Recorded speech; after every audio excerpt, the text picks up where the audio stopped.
السلام علیکم ورحمۃ اللہ وبرکاتہ. حاضرین، میں عثمان خان آپ کا دوست، آپ کا ہوسٹ لے کر حاضر ہوں آپ کی خدمت میں پھر ایک بار آپ کا اپنا پسندیدہ پروگرام. اس کا نام ہے فضائل رمضان. حاضرین، الحمدللہ رمضان کا یہ مبارک مہینہ اللہ تعالیٰ نے ہمیں نصیب کیا ہے پھر ایک بار، اور ہم اللہ سے دعا کرتے ہیں کہ اللہ تعالیٰ ہماری عبادتوں کو قبول کرے اور ہمارے گناہوں کی مغفرت کرے. حاضرین، جیسا کہ جانتے ہیں آپ، اس پروگرام میں ہم بات کرتے ہیں رمضان کے فضائل کے تعلق سے، اور پچھلی کئی نشستوں سے ہم بات کرتے آ رہے ہیں. اور آپ یہ بھی جانتے ہیں کہ اس موضوع پر بات کرنے کے لیے ہمارے ساتھ موجود ہوتے ہیں ہمارے ہر دل عزیز مہمان جناب ایڈوکیٹ فیض سید صاحب. آئیے ان کا استقبال کرتے ہیں. السلام علیکم ورحمۃ اللہ وبرکاتہ. وعلیکم السلام ورحمۃ اللہ وبرکاتہ. فیض صاحب، دل سے استقبال ہے ایک بار پھر آپ کا ہمارے اسٹوڈیو میں. جزاک اللہ خیر. فیض صاحب، اس سے پہلے ہم بات کر رہے تھے، ہماری بات پہنچی تھی قرآن تک، اور قرآن کے سلسلے میں آپ نے کئی باتیں پیش کی. اور اس سے پہلے کی نشست میں میں نے آپ سے پوچھا تھا کہ آج کے دور میں، آج کے سماج کے اندر قرآن کو لوگوں نے صرف ایک ضرورت سمجھ لیا. اور عام جیسے کہ شادی بیاہ کے تعلق سے میں نے پوچھا تھا، شادی بیاہ کے اندر قرآن کو دلہن کے سر پہ رکھ کر اس کو ودا کیا جاتا ہے. تو کیا یہ اسلام کا نظریہ ہے یا لوگوں نے خود ہی بنا لیا ہے، یا ایسا کرنا صحیح ہے یا غلط ہے؟ کیا اس تعلق سے آپ تبصرہ کر رہے تھے؟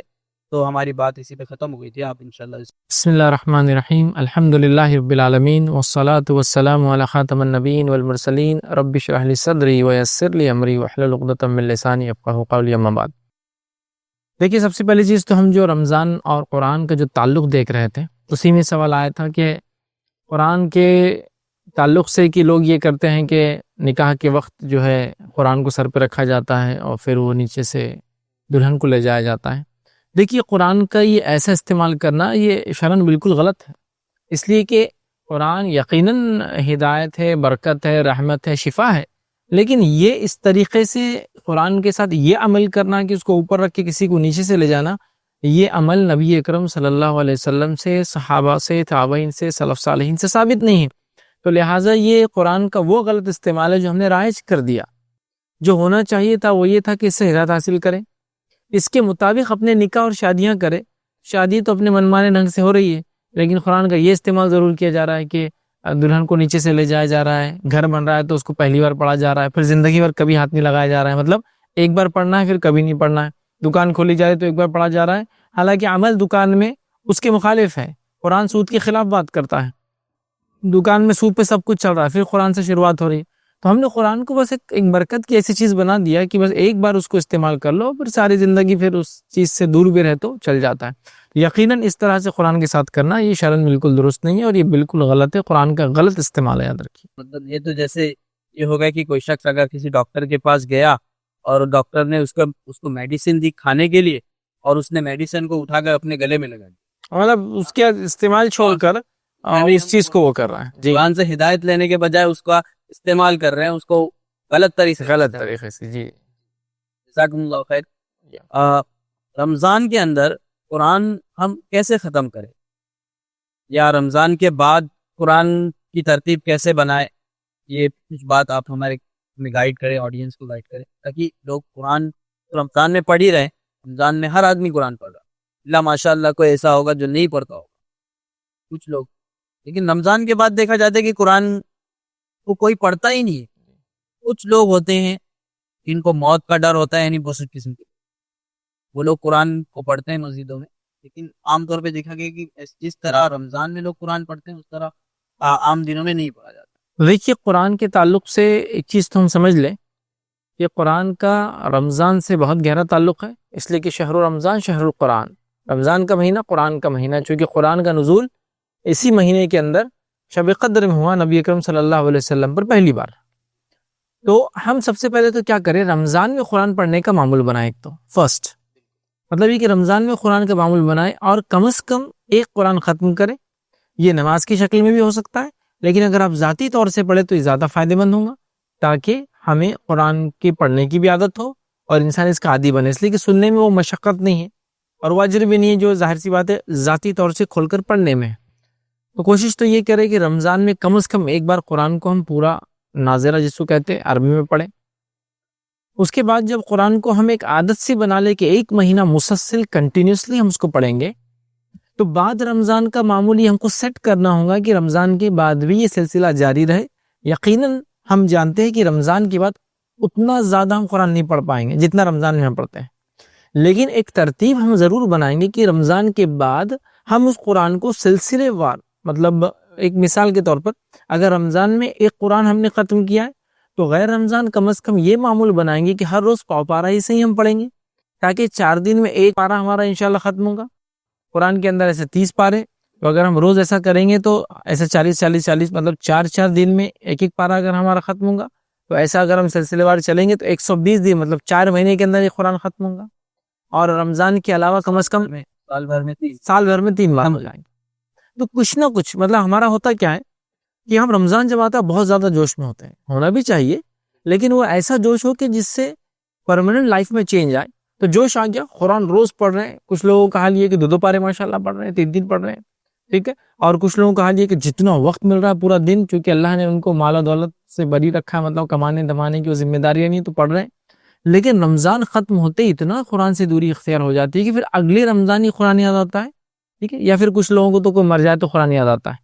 اس کے علاوہ قرآن کا کوئی معمول پڑھنے کا نظم ہمارے سماج میں نظر نہیں آتا، تو لہٰذا رمضان میں جب ہم ایک قرآن ختم کریں گے، مطلب 30 ڈیز تک کنٹینیوسلی ہم قرآن کو پڑھتے رہیں گے، تو یہ عادت بن جانی چاہیے کہ بعد رمضان بھی اس عادت کو ہم کنٹینیو رکھیں، اور اس معنی میں اس کو کنٹینیو رکھیں کہ روز کچھ نہ کچھ حصہ پڑھیں۔ یقیناً قرآن اتنا نہیں پڑھا جائے گا جتنا رمضان میں ہو رہا تھا، لیکن کم از کم قرآن کا رمضان میں پڑھنے کی عادت کا اثر ہم پر یہ ہو کہ پاؤ پارہ سے روز ہم پڑھیں، تو انشاءاللہ عزیز غیر رمضان بھی ہمارے کئی قرآن انشاءاللہ ختم ہوں گے۔ تو پاؤ کا ہم نے لیا، کوئی آدھا پارہ اگر ختم کرے تو انشاءاللہ عزیز اس کے لیے 2 مہینے کے اندر قرآن ختم ہوگا۔ پاؤ پارہ مشکل سے آدمی 15 منٹ کے اندر میرے خیال سے ناظرے سے پڑھ لیں گے۔ ہاں، اگر انسان اس کو پڑھے تو پاؤ پارہ مطلب بہت تھوڑا ہوتا ہے، ایک سمجھ لیجئے اسی طرح سے زیادہ سے زیادہ آدھا گھنٹہ انسان کو لگے گا انشاءاللہ کہ وہ اس پاؤ پارے کو ختم کرے۔ تو روز کا معمول ہمیں بنانا ہوگا، اور نبی اکرم صلی اللہ علیہ وسلم نے اس چیز کے تعلق سے جو ہے جس کو ہم کہیں گے بڑھاوا دیا، کہ آپ نے فرمایا کہ انسان کبھی کبھار کوئی بڑا عمل کرے، اس سے زیادہ بہتر ہے کہ وہ کوئی چھوٹا عمل کرے لیکن مسلسل کنٹینیوسلی کرے۔ اور نبی اکرم صلی اللہ علیہ وسلم کو دیکھا گیا، آپ کی عادت مبارکہ تھی کہ آپ چھوٹا عمل سے لیکن کنٹینیوس کرتے تھے، اور چھوٹا عمل سے لیکن جو مسلسل کنٹینیوسلی کیا جا رہا ہے اس کو پسند فرماتے تھے۔ تو لہٰذا قرآن صرف رمضان میں پڑھ لیا، باقی پورے 11 مہینے غائب، اس کے بدلے اگر ہم یہ سلسلہ کریں کہ رمضان میں ہم کو عادت ہوگی قرآن پڑھنے کی، اور بعد رمضان بھی ہم کچھ نہ کچھ ہر روز پڑھتے رہے، تاکہ انشاءاللہ عزیز قرآن سے اگر رابطہ قائم رہے، اور جو حدیث کے اندر آتا ہے کہ چھوٹا عمل لیکن جو مسلسل ہو زیادہ پسندیدہ ہے، ہم اس میں بھی شامل ہو جائیں گے انشاءاللہ۔ بھلے ہم رمضان میں پورا قرآن ختم نہ کریں، لیکن اس تسلسل کو باقی رکھیں آگے تک۔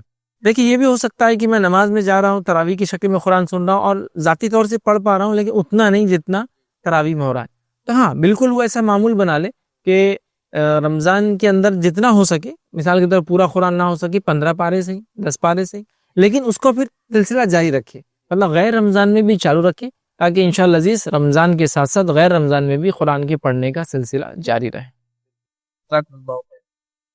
اور ناظرین، فیض صاحب نے بڑی ہی اچھی بات بتائی ہمیں۔ ہم قرآن تو پڑھتے ہیں اور سال میں صرف 1 مہینے میں، یعنی رمضان کے مہینے، اور ہم سوچتے ہیں کہ ہم نے قرآن کا حق ادا کر دیا، لیکن قرآن کا حق اس طرح ادا نہیں ہوگا۔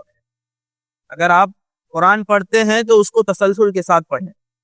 1 مہینے میں صرف ایک بار قرآن کو اٹھا لینا اور 11 مہینے بند کر کے رکھ دینا، یہ قرآن کے حق کا ادا کر دینا نہیں ہے، بلکہ یہ تو قرآن کی ایک حساب سے دیکھا جائے تو بے حرمتی ہے کہ آپ نے قرآن کو 12 مہینے میں صرف 1 مہینے میں اٹھا کر پڑھا اور اس کے بعد میں رکھ دیا، یعنی جیسے تہوار، یعنی آپ نے کوئی ویکیشن، کوئی تہوار جیسے منا رہے ہیں۔ بس اب قرآن کو پڑھنے کی بات چل رہی ہے، تو آج ہمارے سماج میں ایک بات بہت تیزی کے ساتھ پھیلی ہوئی ہے کہ لوگ کہتے ہیں کہ قرآن کو سمجھ کر مت پڑھو، یعنی اس کا ترجمہ مت پڑھو، صرف عربی متن پڑھ لو، یعنی اس کا ترجمہ مت پڑھو، اگر تم پڑھنے جاؤ گے تو گمراہ ہو۔ تو کیا کوئی شخص قرآن پڑھ کر سمجھ کر پڑھنے سے بھی گمراہ ہو سکتا ہے؟ کہ اللہ تعالیٰ خود قرآن کے اندر کئی دفعہ کہہ رہا ہے کہ قرآن ہدایت ہے، قرآن نور ہے، قرآن میں اللہ تعالیٰ یہ کہہ رہا ہے اور یہ لوگ یہ بات کہہ رہے ہیں، تو کیوں ایسا کیوں ہے کہ یہ لوگ یہ بات کہہ رہے ہیں؟ دیکھیے ایک غلط فہمی قرآن کے تعلق سے جو پھیلی ہوئی وہ یہی ہے کہ قرآن کو ہم سمجھ نہیں سکتے، اور جو قرآن کو سمجھنے کی کوشش کرتا ہے وہ گمراہ ہو جاتا ہے. ٹھیک؟ تو یہ میں کہتا ہوں ایک بہت جس کو ہم کہیں گے ایک عجیب و غریب جاہلانہ قول ہے کہ قرآن کو سمجھ کے پڑھیں گے تو ہم گمراہ ہو جائیں گے، جبکہ قرآن تو آیا ہی اس لیے کہ اس کو سمجھ کے پڑھا جائے. اللہ رب العزت قرآن میں دعوت دیتا اور کہتا ہے افلا یتدبرون القرآن، کیا تم قرآن میں تدبر نہیں کرتے؟ ٹھیک ہے، وَلَوْ كَانَ مِنْ عِنْدِ غَيْرِ اللَّهِ لَوَجَدُوا فِيهِ اخْتِلَافًا كَثِيرًا، یہ اللہ کی طرف سے اگر نہ ہوتا تو اس میں بہت اختلاف ہوتا. تو افلا یتدبرون القرآن، کیا قرآن میں تم غور و فکر نہیں کرتے؟ ایک جگہ فرمایا افلا یتدبرون القرآن ام علی قلوب اقفالها، کہ یہ قرآن میں غور نہیں کرتے یہ لوگ، کہ ان کے دلوں پر قفل تالے لگے ہوئے، لاک لگے ہوئے. تو قرآن پر تو غور کرنا ہے، تدبر کرنا ہے، فکر کرنا ہے، اس کو پڑھنا ہے، اس کو سمجھنا ہے، یاد رکھیے. لیکن بنیادی طور سے ہم چونکہ عربی نہیں جانتے تو ہمیں ظاہر سی بات ہے ترجمے کا سہارا لینا پڑتا ہے. لیکن یہ بات میں نے بھی کئی بار سنی کہ قرآن کو سمجھ کے مت پڑھو، پڑھے تو گمراہ ہو جاتا. کتنی عجیب بات ہے جو قرآن یہ دعوت دے رہا ہے، شہر رمضان الذی انزل فیہ القرآن ھدی للناس وبینات من الھدی والفرقان، یہ رمضان و مہینہ تھا جس میں قرآن کا نزول ہوا. سورہ بقرہ سورہ نمبر 2 آیت نمبر 185 میں اللہ نے کہا ھدی للناس، انسانیت کی ہدایت کے لیے. تو قرآن تو انسانیت کے لیے ہدایت ہے. ٹھیک ہے، دوسری جگہ فرمایا جو سورہ بقرہ کی ابتدائی آیتوں میں الف لام میم ذالک الکتاب لا ریب فیہ ھدی للمتقین، الف لام میم، اس قرآن کا اللہ کی طرف سے ہونے میں کوئی شک نہیں، ہدایت ہے متقین کے لیے. انسانیت کے لیے ہدایت ہے، متقین کے لیے ہدایت ہے، اس کے پڑھنے والے کے لیے ہدایت ہے. لیکن بڑی افسوس کی بات ہے، مجھے ایسا لگتا ہے شیطان نے ایک حربہ ڈالا، ایک چال چلی امت مسلمہ کے ساتھ، کہہ رہے قرآن مت پڑھو، قرآن پڑھ کے سمجھو گے تو گمراہ ہو جاؤں گے، اس لیے کہ پڑھیں گے تو پھر شیطان کی پول کھل جائیں گی. اس میں ایک بات اور جوڑی جاتی ہے، یہ قرآن کو سمجھ کے مت پڑھو، یہ صرف علماء کا کام ہے، علماء سمجھ سکتے، تم نہیں سمجھ سکتے. دیکھیے قرآن کو جہاں تک ہم یہ کہہ رہے ہیں کہ اس میں تدبر، تفکر، اس کے مسائل کو اخذ کرنا، تو یہ تو میں بھی کہوں گا یہ علماء کا کام ہے. لیکن جو ترجمہ علماء نے کر دیا، آپ تو اس کی پڑھنے کی بات کر رہے ہیں نا، ترجمہ پڑھنے کی. تو جو علماء نے ترجمہ کیا، جو کہ اس علوم کے حامل تھے، جو علم قرآن کے ترجمے اور تفسیر کو لگتا ہے، تو جب انہوں نے یہ ترجمہ کر دیا تو میں سمجھتا ہوں اس کو سمجھنے کے لیے اب صرف اس زبان کا علم ضروری ہے. ایک قاری کے لیے جو پڑھ رہا ہے، زبان کا علم ضروری ہے اس قرآن کو سمجھنے کے لیے. یقیناً اس کے ترجمہ تفسیر کرنے کے لیے تو بہت سارے علوم کی ضرورت ہے، وہ میں اور آپ نہیں کر سکتے، لیکن اس کے لیے مفسر علماء ہوتے ہیں. لیکن یہ کہنا کہ کوئی سمجھ ہی نہیں سکتا، ترجمہ بھی نہیں سمجھ سکتا، پڑھے تو گمراہ ہو جائیں گے، بہک جائیں گے، بھٹک جائیں گے. بلکہ لوگ یہ بھی کہتے ہیں کہ دیکھو وہ انسان کو تم نے دیکھا نا، پہلے بہت اچھا تھا، قرآن پڑھا بھٹک گیا. اور یہی لوگ جو یہ کہتے ہیں کہ قرآن کا ترجمہ پڑھنے سے ہم ہدایت سے ہٹ جائیں گے، بھٹک جائیں گے، یہی لوگ کبھی کبھار قصے اور کہانیاں بھی سناتے ہیں. ایک غیر مسلم تھا، اس نے قرآن کو پڑھا، ہدایت یافتہ ہو گیا، صحیح راستے پر آ گیا. ایک طرف آپ یہ کہہ رہے ہیں جو مسلمان ہے وہ پڑھے اگر ترجمہ تو گمراہ ہو جائیں گا، اور دوسری طرف آپ ہی کہہ رہے ہیں ایک انسان جو مسلمان نہیں تھا اس نے ہدایت پالی قرآن پڑھ کر. امیزنگ، تعجب کی بات ہے، بڑی تعجب خیز بات ہے کہ کیسے ہو سکتا ہے ایسا. تو قرآن سراپا کمپلیٹلی ایک گائیڈنس ہے، ہدایت ہے. اس سے بگڑے ہوئے لوگ، بگڑی ہوئی قومیں ہدایت کی طرف آتے ہیں. یہ انسان اور جن کے لیے نور ہے، کھلی کتاب ہے، روشنی ہے، ہدایت ہے، زندگی جینے کا طریقہ ہے. دنیا میں وہ راستہ بتانے والی کتاب ہے جو آخرت میں کامیابی دلاتا ہے. وہ کتاب ہے جو جہنم سے نجات کا ذریعہ بتاتی ہے. وہ کتاب ہے جو جنت میں داخلے کو طے کرتی ہے، ہمارے لیے یقینی بناتی ہے. تو میں یہ کہتا ہوں قرآن صرف اور صرف ہدایت ہے.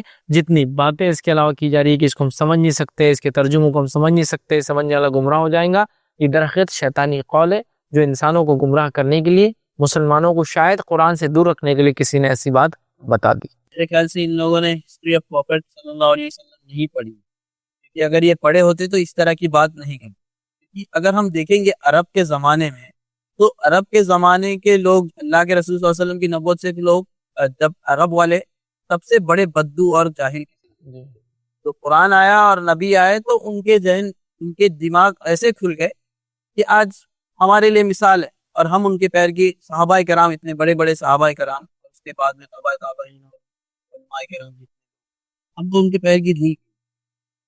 اصل ہی دیکھیے کہ صحابہ جو تھے وہ دور جہالت سے گزر رہے تھے، جب قرآن نہیں تھا.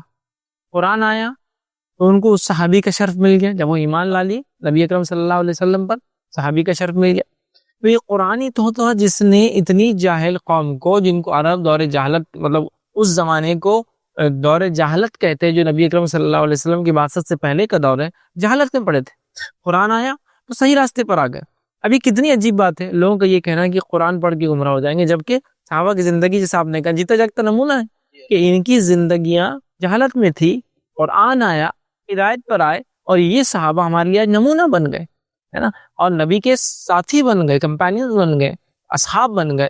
بہرحال یہ خود ایک بڑی دلیل ہے کہ قرآن سراپا ہدایت ہے، اس میں اس کے پڑھنے سے گمراہی نہیں آتی، بلکہ پتہ نہیں کسی نے فالتو بات لوگوں کو بتا دی، شاید شیطان نے ہی کر دیا تاکہ مسلمان عربی تو جانتے نہیں ہیں بہت سارے علاقوں کے، چونکہ عرب نہیں ہے، تو قرآن کی اس ہدایت سے بھی دور ہو جائے کہ زبان تو پڑھے یا ترجمہ، مطلب جس کو ہم کہیں گے ناظرہ تو کرے، لیکن کیا معنی ہے سمجھ نہ پائے. بڑی تعجب کی بات ہے. یعقوب صاحب، ایک شخص ہے، انسان جو عمر اس کی دراز ہو چکی، بوڑھی عمر کا ہو، اب وہ چاہتا ہے، اس نے اپنی زندگی میں پہلے بچپن میں جوانی میں اس نے قرآن پڑھنا سیکھا نہیں، یا جو بھی حالات رہے، اب وہ قرآن پڑھنا سیکھنا، تو اس کے لیے کیا گائیڈ لائنس آپ کرنا؟ دیکھیے، سب سے پہلی چیز تو یہ کہ قرآن کو پڑھنے اور سیکھنے سکھانے کی کوئی عمر نہیں.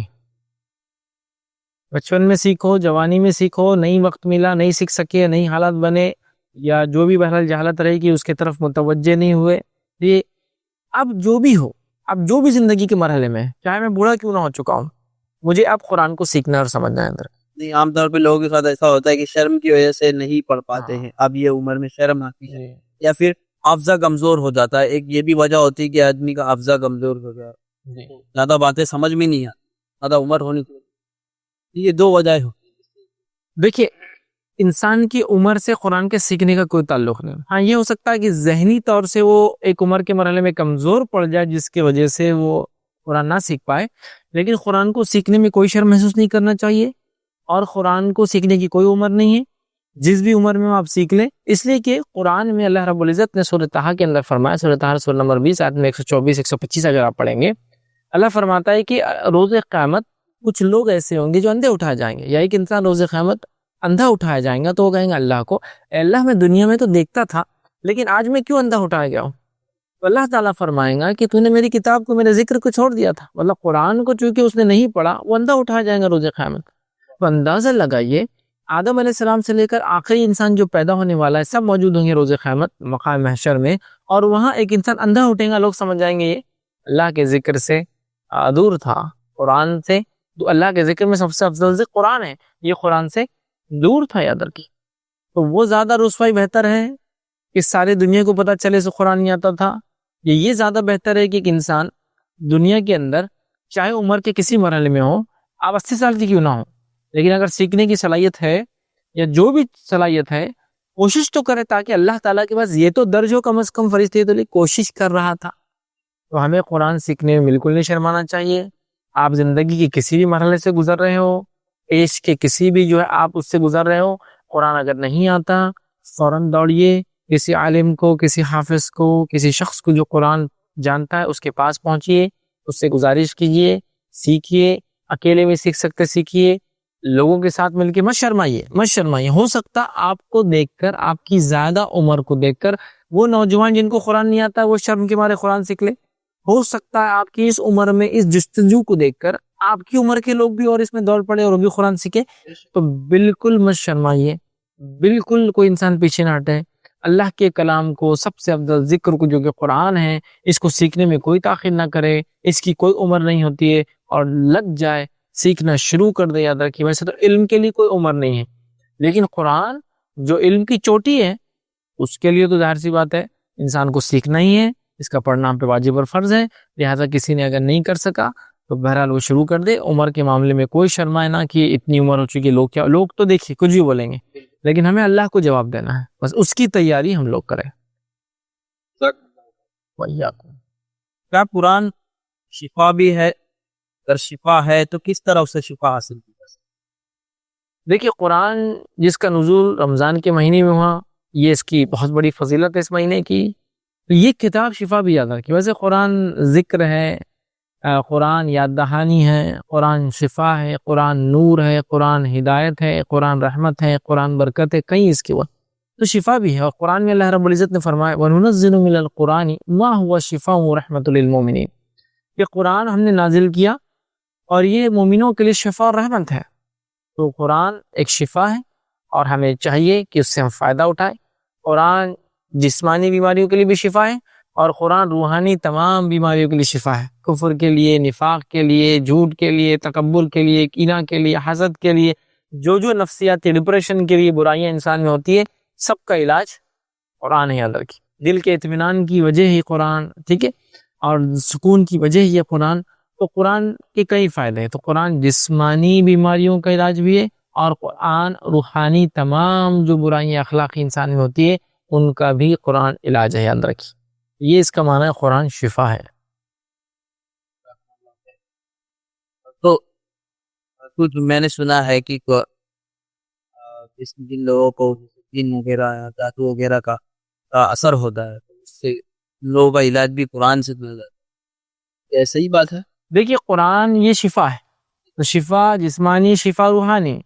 تو اگر کوئی اس طرح کا شخص ہو جس کو جن جادو کا اثر ہو، وہ بھی قرآن کو جو ہے اس پہ اگر تلاوت کی جائے تو یہ بھی علاج ہے۔ اور اس کے لیے نبی اکرم صلی اللہ علیہ وسلم کی بہت ساری وضاحتیں، جس میں سے ایک ہے کہ جس گھر میں سورۃ البقرہ پڑھی جاتی ہے اس گھر کے اندر شیاطین 3 دن اور 3 رات داخل نہیں ہوتے۔ تو بہرحال قرآن یہ اس کے لیے بھی شفا ہے کہ اگر کسی کو اس طرح کا کوئی مسئلہ ہو تو وہ بھی قرآن پڑھے۔ بلکہ میں تو کہتا ہوں جو قرآن نہیں پڑھتے مسلسل، تو ان کے اوپر ایک شیطان حاوی ہو جاتا ہے، جو کہ قرآن نہیں کہا، ہم نے پچھلی بار دیکھا تھا کہ جب کوئی شخص اللہ کے ذکر سے دور رہتا ہے، اللہ اس پر ایک شیطان کو حاوی کر دیتا ہے، وہ قرین اس کے ساتھ ہمیشہ رہتا ہے۔ تو لہٰذا یہ قرآن سے دوری خود ایک وجہ ہے شیطان کے ہمارے ساتھ ہونے کی، یا پھر قرآن سے دور ہونے سے شیطان یا تو ہم پہ حاوی ہو جاتا ہے، یا تو شیطان کہتا ہے قرآن سے دور ہو جاؤ، پھر وہ ہم پہ حاوی ہو جاتا ہے۔ تو لہٰذا قرآن کو ہم اپنے لیے گائیڈ بک جیسا بنا لے، ایسی گائیڈ بک جس سے ہم دن اور رات رہنمائی حاصل کرتے ہیں زندگی کے ہر پہلو میں۔ یہ نہیں کہ صرف جھگڑا ہو تو قرآن لاؤ خصم کھانے کے لیے، بلکہ ہر زندگی کے پہلو میں، بلکہ زندگی کا ہر پہلو ہمارا صرف اور صرف قرآن کے مطابق ہونا چاہیے۔ یہ نہیں کہ قرآن آخری میں لا جائے میں نے صحیح کیا ہے غلط، بلکہ میں نے کوئی چیز کی تو قرآن سے کی، مطلب شروعات قرآن ہونا چاہیے ہمارے ہر چیز کے اندر۔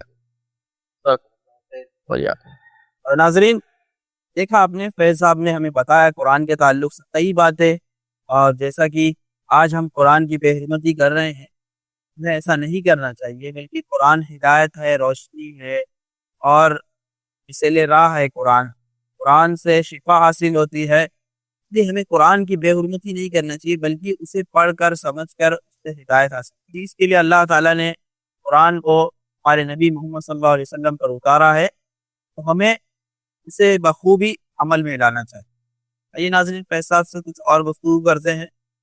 فیض صاحب، قرآن کی باتیں ہو گئی، رمضان کی باتیں ہو گئی، اب رمضان کے ایک بہت ہی اہم عبادت آتی ہے شب قدر۔ شب قدر کی کیا فضیلت؟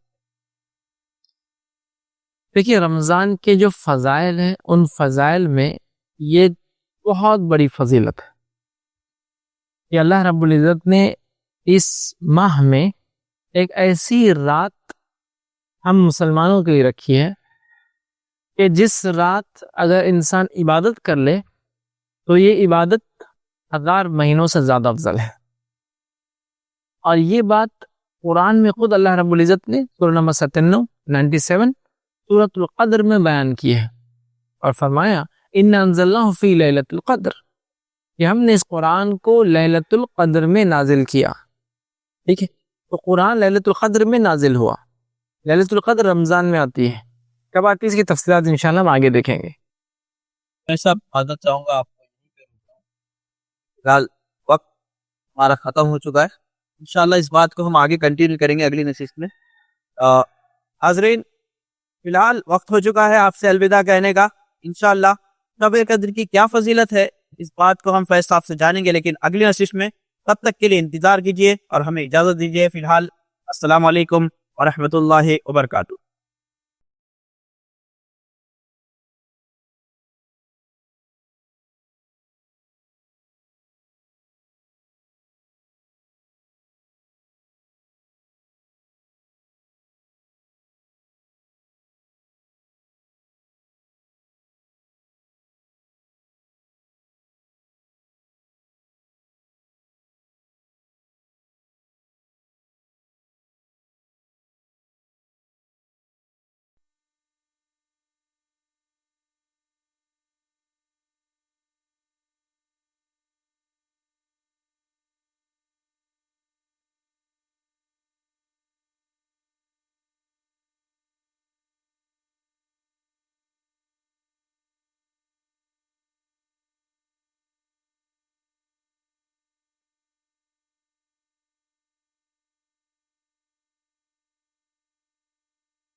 السلام علیکم. آپ بھی ہمارے اس کام میں تعاون کریں اپنی زکات و صدقات کے ذریعے. ڈونیشن ڈیٹیلز کے لیے ڈونیٹ پر کلک کریں. اگر آپ کو ہمارے ویڈیوز پسند آئے ہیں تو اسے شیئر کریں اور ثواب کے حقدار بنیں. روزانہ ہمارے ویڈیوز کو پانے کے لیے ہمارے یوٹیوب چینل کو سبسکرائب کریں اور بیل آئکن دبائیں. ہم سے دیگر سوشل میڈیا پر جڑنے کے لیے ویڈیو میں دیے گئے آئی ڈی کو سرچ کریں. جزاک اللہ.